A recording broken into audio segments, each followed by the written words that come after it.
Vamos lá, galera, falando sobre o contrato intermitente, uma das grandes novidades da reforma trabalhista aqui, que foram criadas num anseio de reduzir custos trabalhistas, ou seja, permitir que o empregador chame o empregado, tenha o trabalho dele e remunere apenas naqueles períodos em que houver necessidade.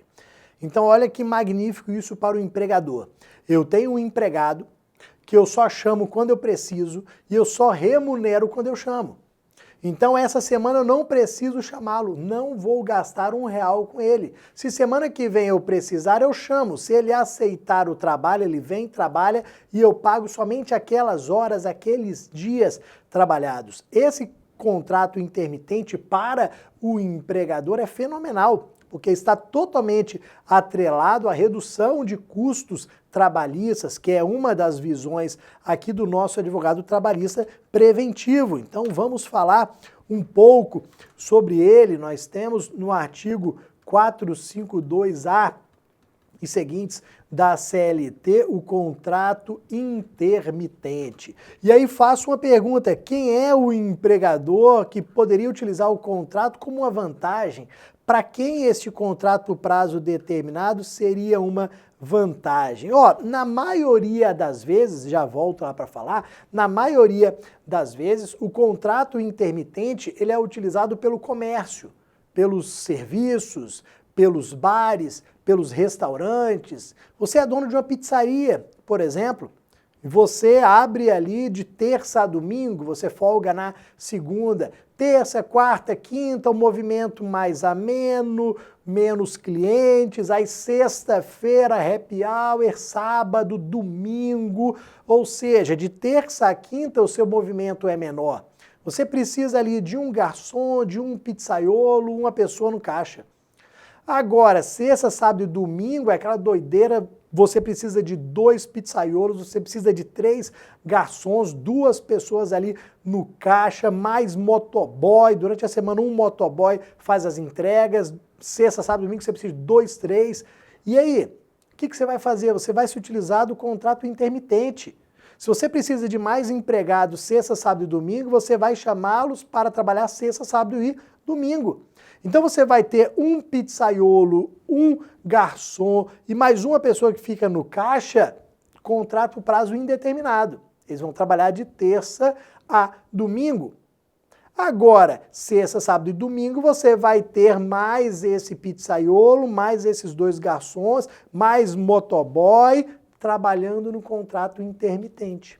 Enquanto você vai pagar salário mensal para os contratados por prazo indeterminado, para o intermitente você pagará apenas aquelas horas, aqueles dias trabalhados, ok? Então vai haver um pagamento aqui proporcional, de acordo com a hora, com o valor da hora apenas. Então essa é a grande vantagem. Então no Brasil, geralmente, quem utiliza, quem é o grande beneficiário aqui são os comércios que precisam de mais de empregados durante o final de semana. Ou então a sua pizzaria, para ter um diferencial, ela tem uma grande promoção terça-feira, pizza em dobro terça-feira. Terça-feira é o dia mais morto ali da semana, você inventou, pizza em dobro. Então na terça-feira é aquela loucura. Então um pizzaiolo não dá conta, então chama mais 2. Mais 3 motoboys, só na terça-feira. Então aqueles pizzaiolos vão trabalhar, vão ser chamados, vão trabalhar e vão receber apenas pelo trabalho na terça? Sim, perfeito. Imagina, se você tivesse que contratar todos eles por prazo indeterminado. Durante a semana, um ia estar trabalhando, os 2 iam ficar assim, conversando, não ia ter o que fazer, ou iam 3 trabalhar só um pouquinho e você iria jogar o seu custo lá para cima. Então vejam, se você tem um cliente, uma empresa nessas condições aqui, proponha essa contratação de forma intermitente. Então, geralmente garçons, motoboys, cozinheiros, pizzaiolos trabalham neste contrato intermitente, podem ser contratados de forma intermitente. Vamos lá, poderia esse trabalhador ser contratado como autônomo? Imagina o seguinte, você está analisando uma situação de um cliente seu. Chegou ali o dono de uma pizzaria, está conversando no seu escritório e aí falou, não, eu tenho ali o motoboy que trabalha para mim toda sexta e sábado, ele trabalha para mim. Aí você fala, ele é intermitente? Não, ele é autônomo. Ele é autônomo. Olha o risco aqui. Ele trabalha toda sexta e sábado? O que acontece? Temos habitualidade. Vejam que eu tenho habitualidade para esse tipo de situação, como é regido pela CLT, como é empregado urbano, eu tenho habitualidade se ele trabalhar uma vez na semana. Eu não estou falando de doméstico que precisaria trabalhar pelo menos 3 dias na semana. Não, eu estou falando de um urbano. O urbano tem habitualidade de se trabalhar um dia. Então, se você tem um motoboy que trabalha 1 a 2 vezes na semana, toda semana, para a sua pizzaria, e você não anotou a carteira de trabalho dele, você está pedindo para ser demandado na Justiça do Trabalho. Ele vai demonstrar que tinha pessoalidade, era ele, sempre ele, que tinha subordinação, ele tinha horário para sair, entrar direitinho, tinha habitualidade, ele trabalhava toda sexta e sábado, então tinha habitualidade, tinha remuneração, ou seja, presentes todos os requisitos do vínculo de emprego. Então vejam, você contratá-lo como autônomo é muito perigoso. Nós temos aqui uma grande probabilidade de reconhecimento de fraude em virtude da habitualidade. Vai se reconhecer que esse contrato de prestação de serviços é fraude, vai reconhecer vínculo de emprego. E olha o que acontece, vai ser considerado vínculo de emprego por prazo indeterminado. Não vai ser reconhecido como intermitente, porque intermitente nós vamos ver que é um contrato diferenciado, é um contrato com requisitos especiais, ele não se presume. O que eu presumo é o contrato por prazo indeterminado, que é a nossa regra geral. Então eu contratei como autônomo, como prestador de serviços, foi descaracterizado, foi reconhecido como empregado, prazo indeterminado com todos os pagamentos devidos.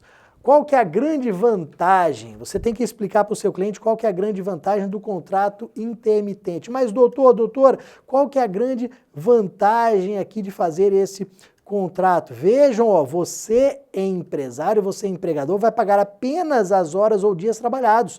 Você não vai ter despesa no período de inatividade.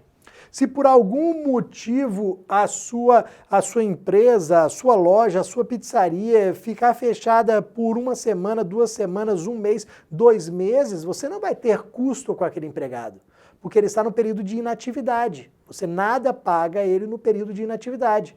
Se ele ficar 3 meses sem trabalhar para você, são 3 meses que você não vai pagar nada a ele. Quando ele retornar, trabalhar, aí sim você paga as horas e os dias trabalhados. Então é uma grande vantagem, é uma grande segurança para o empregador. Às vezes acontece algo ali de diferente, de inesperado, e você tem que ficar 1 mês fechado. Imagina, ter que ficar pagando os salários. Se fosse um contrato por prazo indeterminado, você teria que pagar salários, porque o risco do negócio é seu. A alteridade, o risco do negócio é seu, empregador. Aqui não. Aqui você não tem esse risco. Na inatividade você não tem custo. Então é assim que você vai vender o contrato intermitente para o seu cliente. E ele vai ficar satisfeito porque vai reduzir custos trabalhistas. Agora, meus amigos, muito cuidado com essas formalidades aqui. O contrato intermitente, ele só vai ser considerado contrato intermitente se ele for anotado na carteira, se for um contrato escrito. Tem que ser contrato escrito, tem que anotar a carteira, tem que anotar o valor da hora aqui trabalhada, tem que ser aqui algo formal, ele não se presume, ok? A presunção, como eu disse, é um contrato por prazo indeterminado. O contrato intermitente tem que ter anotação na carteira, tem que ter um contrato escrito falando que é intermitente, que ele vai ser chamado para trabalhar, que ele pode se recusar, todos os detalhes descritos na lei, quanto que ele vai receber por hora trabalhada. E aqui a lei exige uma regra de isonomia. Lembra do pizzaiolo, né? Então eu tenho um pizzaiolo que trabalha por prazo indeterminado, tem um contrato por prazo indeterminado comigo. Eu vou contratar outro pizzaiolo por contrato intermitente. Eu vou pagar a hora trabalhada para o intermitente. A hora trabalhada do intermitente não pode ser menor do que a hora trabalhada por prazo indeterminado. Não pode. Então, ó, deve-se aqui o salário da hora, o valor da hora deve ser a mesma daqueles empregados por prazo indeterminado que desenvolvem a mesma função na empresa. Então eu tenho ali o pizzaiolo, eu olho qual é o valor da hora de trabalho dele, eu tenho que pagar a mesma. Não pode haver a discriminação só porque eu tenho um contrato intermitente, nada disso. Senão a gente vai ter direito aqui às diferenças salariais. Como é que nós vamos chamar este contratado intermitente? Como é que eu vou chamar o meu pizzaiolo aqui, ó? A lei fala que é qualquer meio de comunicação eficaz. Pode ser WhatsApp? Pode, tranquilo. O WhatsApp é excelente porque você tem a prova de que você chamou. Se você liga, não ficou gravada a ligação. O WhatsApp é muito bom, todo mundo tem hoje, o cara responde ok, então não dá. Pronto, tem ali a prova. Este ok, ele é extremamente importante, como nós vamos ver agora. Porque pode ser que o camarada diga ok e não vá, falte. Então nós vamos falar de uma multa daqui a pouco. Então qualquer meio de comunicação eficaz aqui que tenha como provar aquela comunicação é válida. Eu vou chamar com pelo menos 3 dias corridos de antecedência. Claro, meus amigos, que se eu chamei no dia, o empregado aceitou, veio, trabalhou, eu paguei certinho, não vai ter penalidade nenhuma. Mas a lei quis dar aqui uma possibilidade do empregado ele se organizar e até mesmo escolher para quem que ele vai prestar serviços, já que ele pode ter múltiplos contratos intermitentes. Ele pode ser um empregado intermitente de vários locais. Então, até por organização dele, eu teria que chamar com pelo menos 3 dias de antecedência. E ele teria até um dia útil para responder. A resposta dele é até um dia útil, presumindo-se o silêncio como negativa. Por que o silêncio é uma negativa? Se ele não falar nada, se ele não responder, por que é uma negativa? Exatamente pela possibilidade de se impor multa a ele no caso de aceitação e falta. Então, ó, eu presumo a negativa, eu presumo que ele não quer como uma forma de protegê-lo. Porque se ele diz o ok, se ele diz que vai trabalhar e falta, sem nenhuma justificativa, nós temos a possibilidade de imposição de multa a ele, como nós vamos ver agora. Então, olha aqui, como que é essa multa pelo descumprimento da avença, daquele contrato, daquele acerto. E veja um detalhe, primeira coisa aqui, empregado e empregador estão sujeitos à multa, se não houver justo motivo. Então vejam, eu fui lá, chamei você, convoquei você, você falou ok, beleza. Pô, me preparei para trabalhar para você, rejeitei até outros chamados, falei não, eu já acertei lá com o Bruno. Aí eu chego para trabalhar, não vou mais precisar de você, multa, ok? E se eu chamo o empregado, motoboy, ele fala, ok, estarei aí, porra, pizzaria estourando de pedido de delivery, cadê o fulano? Não veio. Multa para ele. Acertou, combinou, tá tudo certo. Se você romper aquele chamado sem nenhuma justificativa, multa. Como é que é esta multa aqui, ó? 50% do valor que seria pago, tanto para empregado quanto para empregador.